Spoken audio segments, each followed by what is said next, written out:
نے ابی الحدید معتزلی نے اپنے مقدمہ نہج البلاغہ میں لکھا کہ حضرت عمر نے یہ اعلان کیا تھا کہ اگر مسجد میں علی موجود ہوں تو خبردار کوئی فتویٰ نہ دے، وہ ذلیل ہو جائے گا۔ علی کی موجودگی میں اگر فتویٰ دیا تو اس کے معنی فتویٰ اور شریعت جو علی سمجھتے تھے، یہ بات حضرت عمر بھی جانتے ہیں۔ خلافت کے ہر ادوار میں علی کی حیثیت ایک بڑے عالم کی تھی، جیسا کہ ابھی آپ نے بھی فرمایا، آپ نے بھی فرمایا، کون صاحب نے بھی فرمایا۔ تو ان چیزوں کو ہمیں بار بار بیان کرنا چاہیے۔ تو اب علی کو بھی عالمین کا ہونا چاہیے۔ تو اب اگر مولا کائنات کہہ دیا تو اس میں کون سے شرک ہو گیا، کون سی مصیبت آفت آ گئی۔ اب مولا کے معنی ولی ہیں، اب ولی کے معنی اگر 18 معنی ہیں تو 18 معنی میں سے 17 معنی رد ہو جائیں گے، اس لیے کہ اللہ خود اپنے کو ولی کہہ رہا ہے، میں ولی، رسول ولی، اور وہ تیسرا ولی ہے جو رکوع میں زکوٰۃ دے رہا ہے۔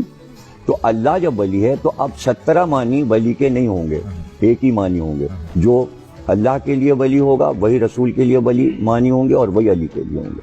تو اگر عالمین کا رب اللہ ہے، عالمین کے نبی رسول ہیں، تو پھر ولی بھی عالمین کے لیے ہے کہ وہ عالمین کی باتیں بتائے۔ اور یہ دعوت صرف حضرت علی نے کیا ہے کہ سلونی، مجھ سے پوچھو، میں ازل سے ابد تک کی باتیں بتاؤں، میں زمین کے راستوں کی طرح آسمان کے راستوں سے واقف ہوں، اور جو میں بتا سکتا ہوں اس سے پہلے کہ میں تم میں نہ رہوں پوچھ لو۔ ایسی دعوت تو کسی نے نہیں دی۔ اب جتنا جس کا ظرف اور حوصلہ تھا اس نے پوچھا، اور جتنا پوچھا اسی سے وہ علم علی کا سب کاغذ سے آ گیا، لوگوں نے محفوظ کیا۔ اور جہاں بھی علم کی یہ خاصیت ہے کہ علم پسند دنیا کے کسی کونے میں ہو، وہ کھنچ کے وہاں پہنچ جاتا ہے۔ تو جب علی نے مسجد کوفہ کو علم کا مرکز بنایا تو یونان کا عالم بھی آ گیا، ایران کا عالم بھی آ گیا، روم کا عالم بھی آ گیا۔ جہاں جہاں علم تھا وہ بھاگ کر دوڑ کر وہاں آ گیا، اور پھر اس نے اپنے ظرف اور اپنے علم کے مطابق علی سے پوچھا۔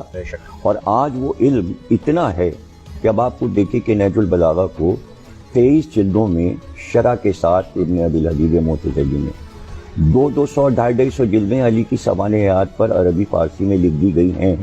یعنی میری تو الماری اوپر سے نیچے تک جو ہے نا کمرہ بھرا ہوا ہے مولا علی، مولا علی۔ یعنی میں نے ایک پورشن صرف نہج البلاغہ کا بنایا ہے، ایک پورشن صرف ولایت علی کا بنایا ہے، ایک علی کا سوانح حیات کا بنایا ہے، ایک علی کے علم کا بنایا ہے۔ صرف آپ وہ کتب خانہ کمرہ میرا دیکھ لیں جو علی سے بھرا ہوا ہے۔ اور دنیا کے کتب خانے، یعنی میں دنیا کے ہر بڑے کتب خانے میں گیا ہوں، کانگریس لائبریری واشنگٹن گیا، ہالینڈ کے، جرمنی کے، فرانس کے، لندن کے بڑے کتب خانے، آپ یقین کریں صرف میں کہتا تھا علی، تو لائبریرین جو مقرر ہے انڈیا ہافس لائبریری میں، بہت بڑی لائبریری ہے، وہ بس کہتا تھا اور وہ چیز لا کے میز پہ رکھ دے۔ وہ کہتے تھے 2 منٹ میں کتاب آتی ہے، وہ چاہے کسی منزل پر ہو وہ جناب آ جاتی ہے۔ میں نے کہا حضرت علی پہ جو انگریزوں نے کتابیں، انہوں نے تھوڑی سی دیر میں جناب ڈھیر لگا دیا۔ سبحان اللہ، یہی وہ علم۔ اب اس میں آپ کو ایک واقعہ سنانا چاہ رہا ہوں، جو لوگ سن رہے ہیں۔ ایک عیسائی عالم ہے، اس کا نام ہے جارج جرداق۔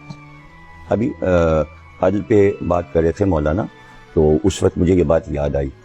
تو جارج جرداق نے ایک کتاب لکھی حضرت علی پر، اور اس کا نام اردو میں ترجمہ میں بتا رہا ہوں، ندائے عدالت انسانیہ۔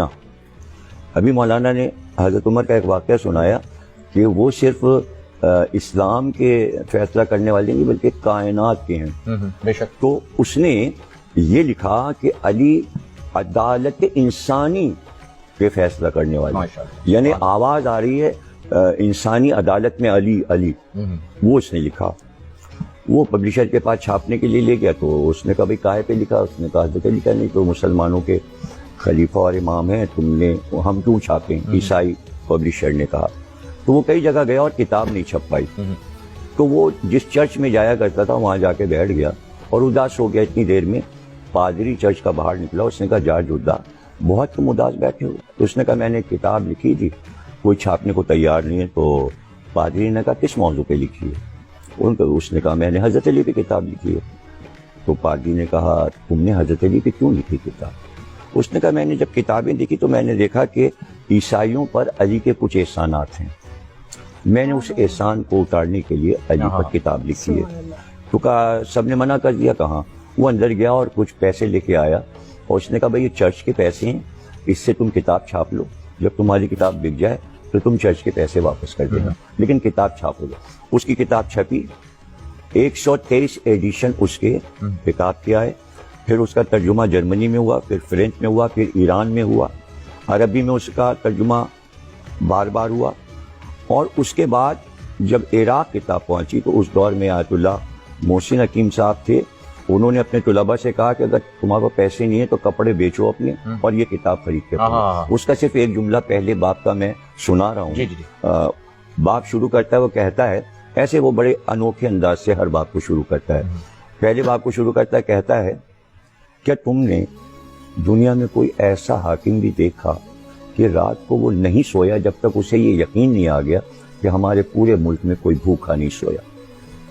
کیا ایسا عالم دیکھا؟ اس طرح وہ شروع کرتا ہے۔ تو اس کتاب کو بھی اگر آپ پڑھیں اور غیر اقوام میں جو کچھ مولا علی کے بارے میں کہا اس کو پڑھیں، اور ان چیزوں کو عام کرنے کی ضرورت ہے کہ علم سے اکبر الہ آبادی جو کہ جسٹس تھے اور جج تھے الہ آباد کے، وہ کہا کرتے تھے کہ بھائی تعلیم ہو ہی نہیں سکتی اس لیے کہ تعلیم کا دل علی ہے۔ جب آپ تعلیم لکھیں گے بیچ میں علی لکھا ہے، اے این لام یہ میم، اے اور میم کے بیچ میں علی لکھا ہے، تو جہاں آپ تعلیم لکھیں گے بیچ میں علی، تو وہ کہتے تھے کہ تعلیم کا دل علی ہے، علی کے بغیر علم نہیں۔